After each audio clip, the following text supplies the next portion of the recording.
Halo, kami dari kelompok 4. Perkenalkan, nama saya Mario Octaviano, absen 28.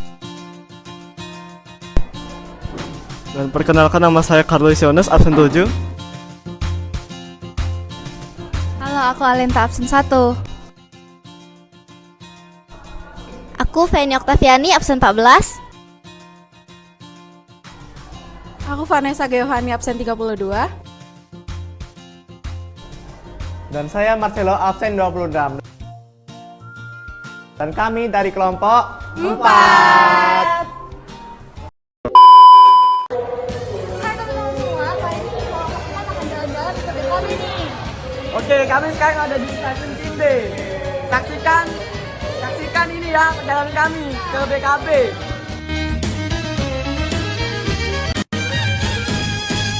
Jelek belumban pemu bidang di sungai musik. Janganlah lupa meli kalau abang cantik upo penyabang dan baik hati. Adek manis berambut panjang dikuncit kepang. Di kaliku Treat me like what this, don't get me dirty. Oke, sekarang kami sedang naik untuk ke BKB. elok laku ngai si upo cinta.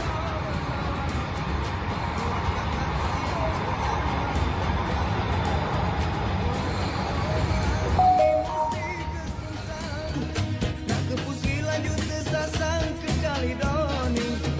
Oh, karena teman-temanku ya. Oke.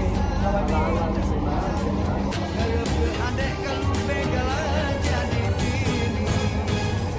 Ay, sama. Kejaknya muda tapi saronia. Ay, sama. Jadi bini yang bener-bener soloan. Ay, sama. Nah teman-teman, jadi sekarang kita udah sampai di stasiun Ampera nih. Nah, sekarang kita akan OTW ke BKB-nya. Yuk ikutin kita. Nah, teman-teman, di belakang kita udah ada Ampera nih. Nah selanjutnya sebelum kita menjelajah ke BKB, alangkah baiknya saya akan menjelaskan sedikit tentang Jembatan Ampera. Jembatan Ampera itu dibangun pada 1962. Selanjutnya itu tapi baru diresmikan pada 1965 nih. Jembatan ini awalnya bernama Jembatan Soekarno. Pada tahun 1966, nama jembatan ini diubah menjadi Jembatan Ampera, yang merupakan singkatan dari Amanat Penderitaan Rakyat. Perubahan nama ini dilakukan karena pergolakan politik dan gerakan anti-Soekarno yang kuat.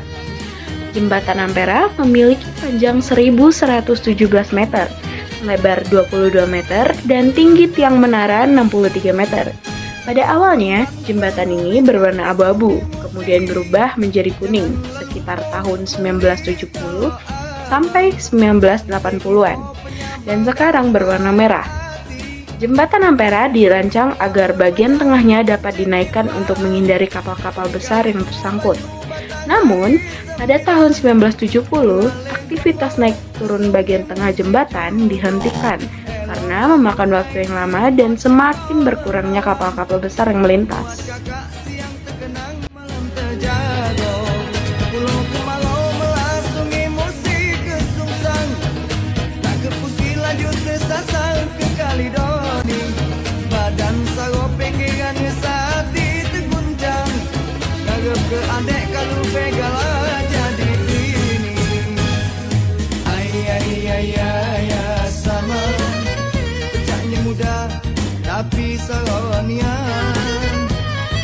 Ay, sama. Kali ini Marcelo akan menjelaskan tentang sejarah dari Benteng Buto Besar. Jadi Benteng Buto Besar ini dibangun pada tahun 1780 dan diresmikan pada 1797. Benteng ini dulu pernah dibakar oleh pasukan Belanda. Nah, jadi Benteng Kota Besar ini juga mengajarkan kita untuk menghargai warisan budaya dan sejarah yang ada di Palembang ini. Dan juga BKB ini difungsikan untuk sebagai tempat umum untuk kita mempelajari budaya yang ada di kota Palembang. Oke teman-teman, kali ini kita sudah berada di depan gerbangnya Kesdam 2 Sriwijaya. Sayangnya kita tidak diperbolehkan masuk ya, karena ada privasi. Oke, kita lanjut ke tempat berikutnya. Oke teman-teman, jadi kita udah di depan patung Belito. Nah, patung Belito ini dibangun sejak November 2016 dan selesai pada sekitar Desember 2017. Menelan biaya sekitar 3,4 miliar. Tugu ini dibangun karena ikan belito di Palembang ini udah langka, dan ikan belito ini adalah salah satu ikonik dari kota Palembang juga nih teman-teman. Oke, selanjutnya kita ke tempat yang lain.